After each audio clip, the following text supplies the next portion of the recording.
Hi, my name is Brendan Tran, and I want to talk about what I believe to be the future of humanity.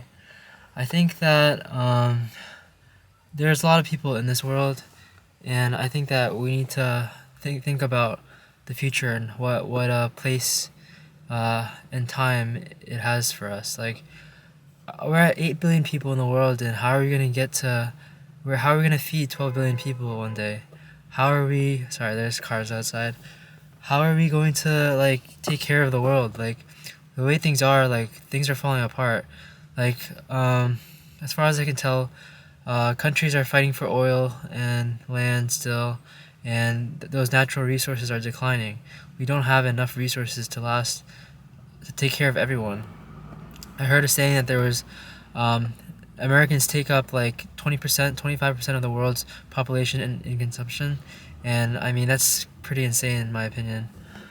The reason why I brought up the future of humanity is because I really am interested in it myself. I want the best for others, and I see that humans have a lot of potential, even though I've become very cynical of humanity. I think that love is a higher power that not many people are capable of reaching, and I just feel bad because I mean, I feel like we've been given this one life and we're squandering it. We're squandering it over things that don't matter. We fight and misjudge each other, misunderstand one another over things that don't matter, and it's really sorry to see. Like I'm Vietnamese and I grew up in Boston all my life. I had wealth and privilege for the most part. I mean, I'm not insanely privileged, but like I wouldn't say that I'm not underprivileged either. I'm just right in the middle. I've grown up in a wealthy white suburb, and I'm very happy about the consequences. Or I mean, I'm happy about the outcome of my life. Is what I have to say. I think that it's really good for people to speak their minds truly, and I think that this is the first time I feel like I've been very open about myself because like I've never really talked to anyone about the things that really matter to me, and I think that I want that to change in the future. But for now, my most purest thoughts can be spoken to a camera. I'm okay with that. So I'll share more about myself for a second. Um, I'm a senior at Boston University. Not sure if I would graduate, to be honest, but to be honest, I've already gotten the education that I needed from them, and I'm gonna self teach myself everything else I want to learn. So I want to learn astrophysics, astronomy, philosophy, psychology, innovation, entrepreneurship, like occultism, Gnosticism, like sorcery, like just like the crazy stuff. I want to learn about the crazy stuff because I'm crazy. I've been to the hospital like 4 times for my medicine and stuff, psychiatric reasons, you know. And during my time at the hospital, I feel like I don't know if the doctors are here to help me or if the doctors are think I'm insane and just like try to plug me up with as much medication as they can. But I think at this point in time, I'm almost 23, and with this much medication in my body, like I'm normal now. I'm so weird that I've become a normal person. I'm not a futuristic alien, like from what Katy Perry's song "E.T." Represents. I'm not a futuristic lover. I'm not a savior of the world just yet. I'm just me at this point in time, and I think that's very good. I'm very blessed to be myself. I'm very happy. I don't have any pain or struggle. My parents suffered for my sake, and I feel like the reason why I work so hard for is to take care of them in the future. But that still has to come to pass, you know. I want to see my parents retire. I don't see myself retiring personally because I don't want to. I want to suffer. I want to enjoy my suffering for the rest of my life. Is that insane to say? I choose my suffering. I love it when I'm able to be myself to my absolute fullest. And when I'm being genuine and authentic, I don't suffer at all. Like right now, talking to camera for almost 5 minutes now, and I don't feel pain. I feel I'm uplifted. I feel like I'm being true to myself, and this is therapy for me. Like I feel like I think art is therapy. This is a form of art. Me just recording myself speak for like 10 minutes is a form of art. Excuse me. But yeah, like what are the problems in the world that we need to care about? Like I really like using the United Nations Sustainable Development Goals as like a benchmark.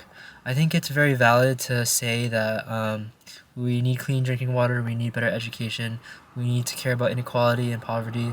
I think those are very fair milestones that we can all reach. I think that if we can work together as a collective being, a collective mass, then we're capable of doing greater for the world.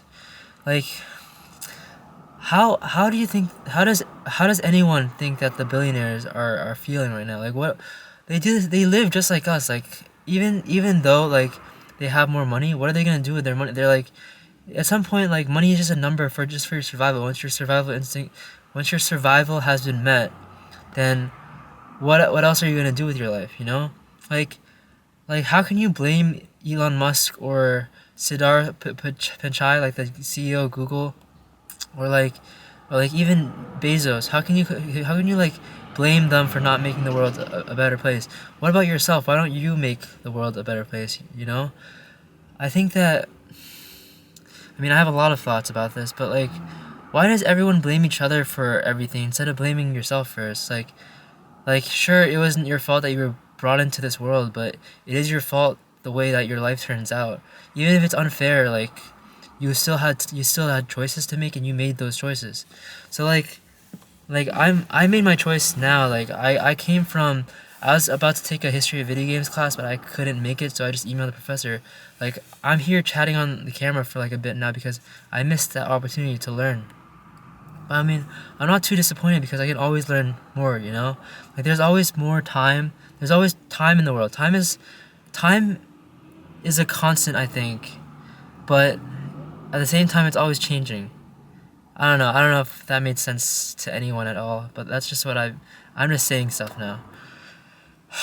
I mean though, like I think that in order to find out what truly matters, you have to do it. First of all, you have to take action, and you can't just say you're gonna do it. You gotta actually actively take action.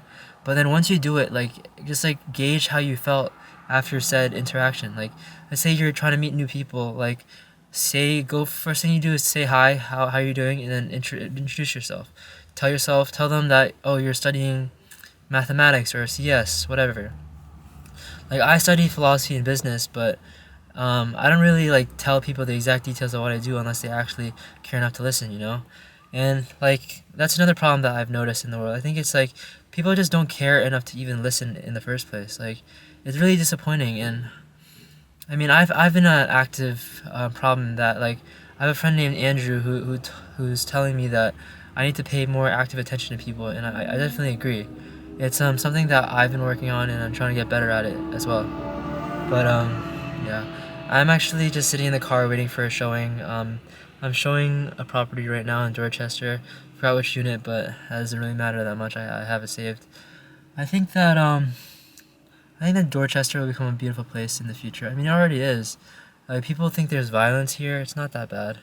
I mean, it was pretty bad probably 20 years ago, but it's no longer 20 years ago now. In 20 years, like corporations like Google, Amazon, Tesla, Facebook, all those were like 20 years. Like imagine what the next 20 years of our lives will look like. I think it's possible for us to live for eternity, to be honest. I think we can live to at least like 200, you know?